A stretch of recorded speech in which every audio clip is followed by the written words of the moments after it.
నేను సత్యకుమార్ యాదవ్ అనే నేను శాసనం ద్వారా నిర్మితమైన భారత రాజ్యాంగం పట్ల నిజమైన విశ్వాసం, విధేయత చూపుతానని,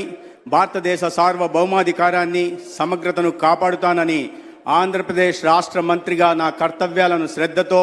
అంతఃకరణ శుద్ధితో నిర్వహిస్తానని, భయం కానీ పక్షపాతం కానీ రాగద్వేషాలు కానీ లేకుండా రాజ్యాంగాన్ని, శాసనాలను అనుసరించి ప్రజలందరికీ న్యాయం చేకూరుస్తానని దైవ సాక్షిగా ప్రమాణం చేస్తున్నాను. నేను సత్యకుమార్ యాదవ్ అనే నేను ఆంధ్రప్రదేశ్ రాష్ట్ర మంత్రిగా నా పరిశీలనకు వచ్చిన లేదా నాకు తెలియవచ్చిన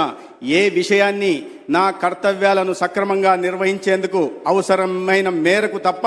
ప్రత్యక్షంగా కానీ పరోక్షంగా కానీ ఏ వ్యక్తికి లేదా వ్యక్తులకు తెలియపరచనని లేదా వెల్లడించనని దైవ సాక్షిగా ప్రమాణం చేస్తున్నాను.